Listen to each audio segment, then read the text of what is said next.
आदर्श मित्रमंडळ धनकवडी आणि Pune police crime branch यांच्या संयुक्त विद्यमानं गुन्हेगारी मुक्त समाजासाठी आणि भावी पिढीच्या सुरक्षिततेसाठी गुन्हेगार दत्तक योजनेत सामील व्हा।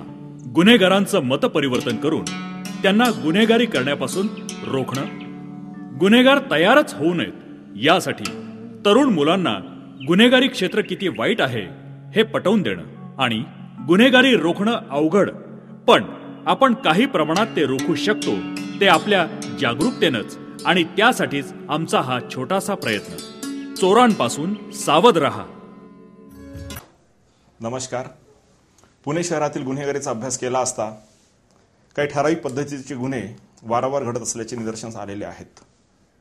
पुणे पोलीस आपल्या परीने सदरच्या गुन्ह्यांना आळा घालण्यासाठी प्रयत्नशील असतात, परंतु नागरिकांनी थोडीशी सावधानता बाळगल्यास सदरचे गुन्हे आपण टाळू शकतो। आदर्श मित्रमंडळ धनकवडी आणि पुणे पोलीस यांच्या सहकार्याने एक छोटीशी चित्रफित आम्ही तयार केलेली आहे। त्यासाठी आपणा सर्वांचे सहकार्य आम्हाला अपेक्षित आहे। जागरूकता हीच खरी सुरक्षा। धन्यवाद। आजकाल कोरिअर सेवा ही जनमान्य झालेली आहे आणि त्यातूनच काही समाजकंटकांनी सुरू केला वेगळाच धंदा। आता हेच बघा, एका कोरिअर कंपनीचा माणूस फॉरेनहून आलेलं एक पार्सल घेऊन एका बिल्डिंग मध्ये येतो। एका फ्लॅटची बेल वाजवतो।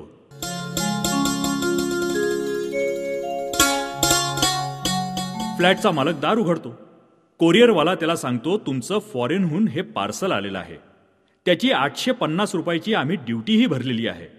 जर हे पार्सल तुम्हाला हवं असेल तर पैसे भरा, नाहीतर आमच्या ऑफिसला येऊन पैसे भरून हे पार्सल तिथून घेऊन जा।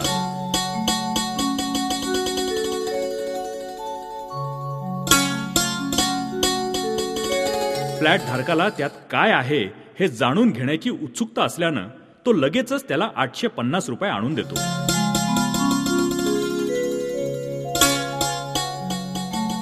कोरिअरवाला त्याची रीतसर सही सुद्धा घेतो आणि तिथून निघून जातो।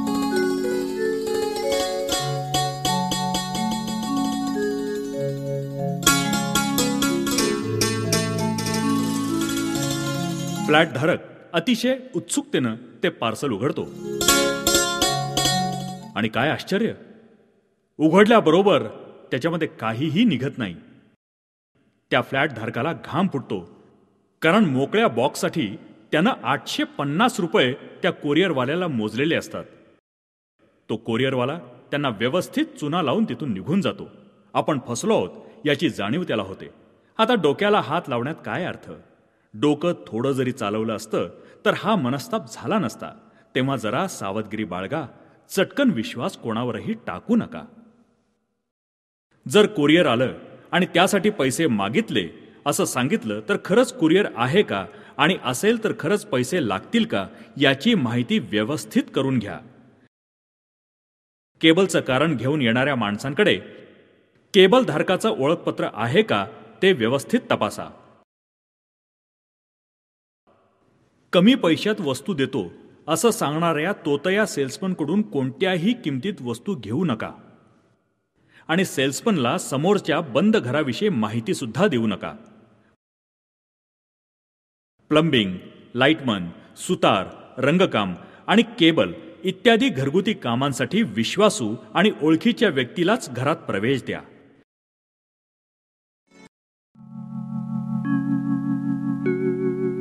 आजीबाई नेहमीप्रमाणे आपल्या घरी जायला निघालेले असतात। घरच्या वाटेवर त्यांना खूप गर्दी दिसते। चौकशी करण्यासाठी म्हणून तिथे उभ्या असणाऱ्या दोघांपाशी त्या येतात। तेव्हा ती व्यक्ती त्यांना सांगते,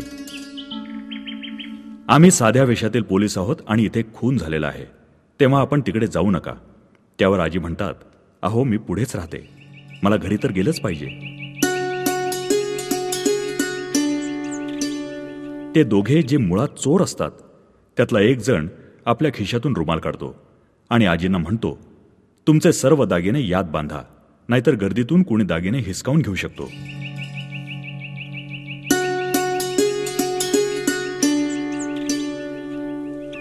त्याच्या बोलण्यावर विश्वास ठेवून ती सर्व दागिने त्यांना देते।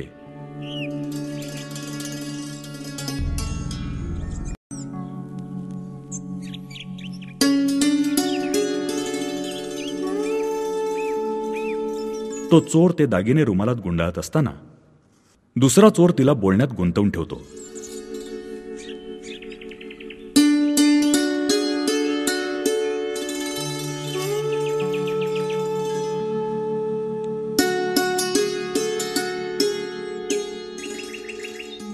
पण दरम्यानच्या काळात हुबेहूब पहिल्यासारखी दुसरी पुरचंडी तो खिशातून काढून त्या आजींना देतो. आजी तो रुमालात बांधलेला ऐवज घेऊन निघतात.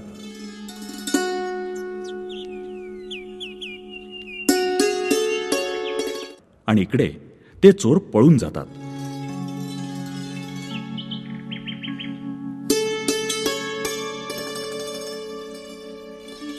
थोडं पुढं आल्यावर आजी विचार करते, कशाला कोण आपल्याला त्रास देईल, त्यापेक्षा दागिने घालूनच घरी जाऊ.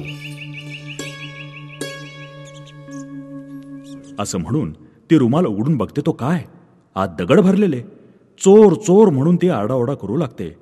पण आता काय उपयोग, चोरांनी व्यवस्थित डाव साधला आणि बिचारी आजी हाक नाक लुटली गेली. आम्ही पोलीस आहोत सांगितल्यावर लगेच त्यांच्यावर विश्वास न ठेवता पूर्ण माहिती करून घ्यावी. गरज वाटल्यास ओळखपत्र मागावं. नमस्कार. थोड्याशा सावधानतेने आपण गुन्हे प्रतिबंध करू शकता. चला आपण समाजाला गुन्हे मुक्त करूया. पुणे पोलीस आपली मदतीसाठी सदैव तत्पर. जय हिंद.